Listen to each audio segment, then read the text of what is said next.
Welcome back, guys. Thanks for joining me for another beer review. Yes, I'm still in my scruffs. It's getting darker outside. The light is on. We're starting to get that sort of colour on the screen now, where winter is coming and the light isn't so good. We're not getting natural light.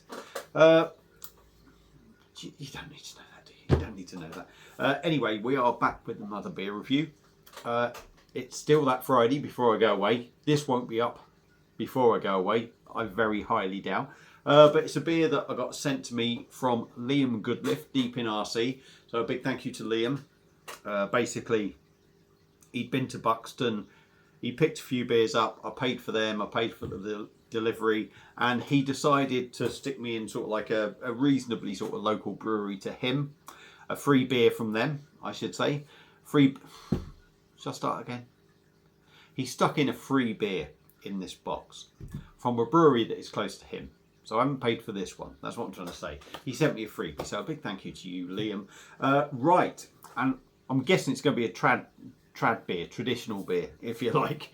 And it's from the Grainstore brewery that I've never heard of. And this is a bottle of their 1050. Now, I'm guessing it's just an ale. It doesn't say anything on it. It's just a traditional sort of ale. It's a 500ml bottle. It's coming in at 5%. I've got no idea of the cost. Liam will no doubt watch this at some point when it finally goes up and no doubt comment and let me know. But yeah, there we go. An old school sort of brewery, if you like. So a nice label. It's a plain black crown on the top. And because it's a traditional brewery kind of thing and a traditional beer, we are going with a local brewery to me that makes traditional sort of beers and what have you. They have dabbled in a little bit of a... I think they've only released sort of like, if you want to call it, craft beer. But generally, they're traditional beers. So we are using the Purple Moose glass for this one. So, without further ado, let's get cracked open and see what we get. I haven't had my tea yet. I've only had 3 beers and I feel, well, no, this is my third, is it? It's been my third. Yeah, it's only been my third. I feel knackered. I've had no food. So I'll be well and truly after it. After some food after this. I'm starting to sound half cut, am I? Jesus Christ. Lots of bubbles coming up there. You can see then. A little bit of smoke and some bubbles. Let's get her into a glass and see what we get.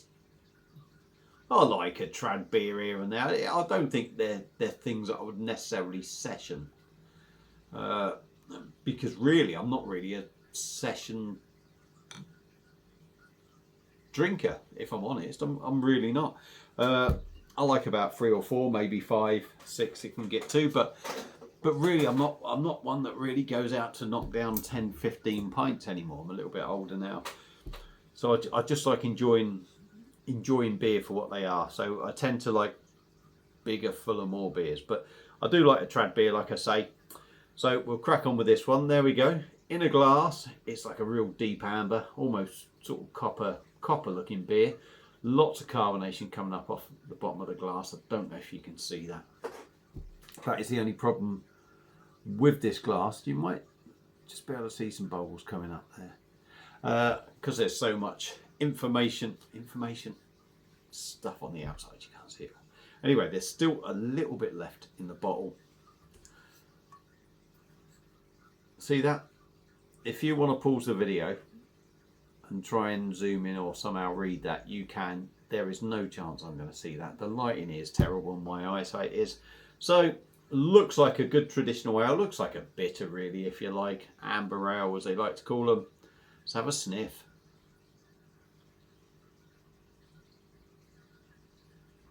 Very sort of malty, animal feed, grainy. A little bit of a hoppy note.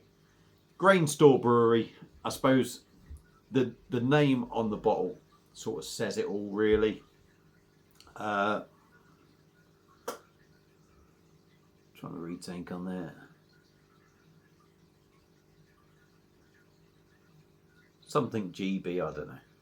Grainstore brewery, I suppose that'd be their thing. Yeah, and they're out of Rutland, by the way. So I don't know where Rutland is, I'll be honest.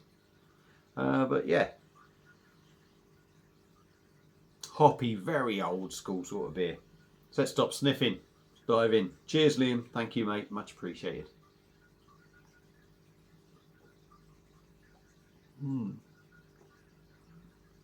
Oh yeah. On the mouth, that's lovely. Let me get a bit more in. That actually tastes, for me, a lot nicer than it smells. Anyone that watches the channel knows that I'm not a big fan of that sort of animal feed sort of smell, and that's what I get from this beer. But when you drink it, my word.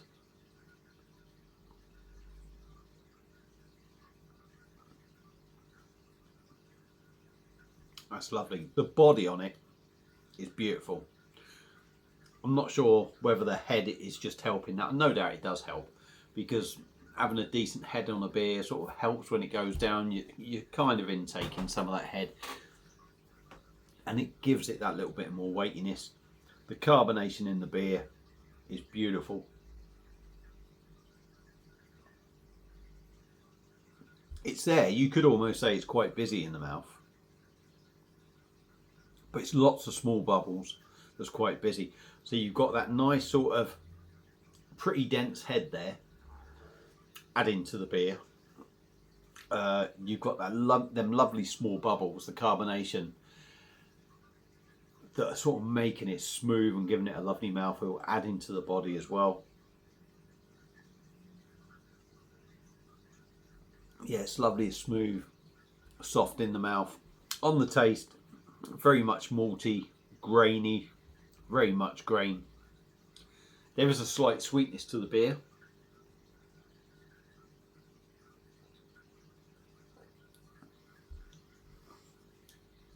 I'm going to say there's a toffee note in there.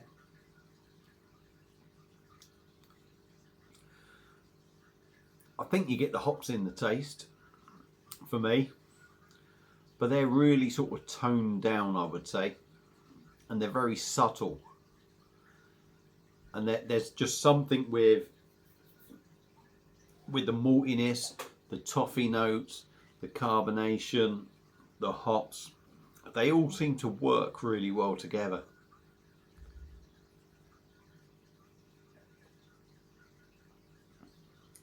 You get a gentle bitterness from the hops, but it is very gentle. 5% is nowhere. It's absolutely nowhere. I think you certainly don't get it in alcohol terms. You maybe get the 5% in the fact that the beer feels so smooth, the body's nice, but other than that, you wouldn't know you're drinking a 5% beer. You really wouldn't. It's sort of nice, full in flavour, a full body, but not a massively weighty, dense body. That's a really nice drop, actually. The more I'm drinking it, the more I'm enjoying it. Almost has a creaminess in there. I think that just maybe shows how smooth it is and how good the head is. I mean, even the head is still sort of lingering around there. You know, it's not disappearing. And I always think a good sign of a beer is a head that sort of retains and stays pretty much all the way down. That's a decent drop. I do like that. That is a lovely traditional beer. Now maybe it's because I've had so many German lagers or craft beers. Maybe it is. But it goes to show that old school beers are still worth buying. But if that's not the case, and it is, if it's not just because I've had craft beer and German beers and I'm just enjoying this beer for what it is, that's a lovely beer. That really is a lovely drop. So big thank you to Liam for sending me this. The Grainstore Brewery 1050. I'm going to call it an amber ale stroke bitter, if you like. Very nice indeed. Would I recommend it? Absolutely. That really is, honestly, that is a lovely drinking experience. That's another one of them beers that sometimes you drink and it's just a lovely experience drinking it. So if you've had it before, let me know what you think. Feel free to comment. Thank you all for watching. By the time I see this, or by the time you see this, not me, by the time you see this, I should be in Jamaica. If I'm not, there's a problem. Thank you all for watching. Hope you enjoyed it. Enjoy your weekend, which will be going back to the one that I'm actually doing it on rather than when you see this. But even maybe enjoy the one that's coming up when this goes up. See you on the next one. Cheers.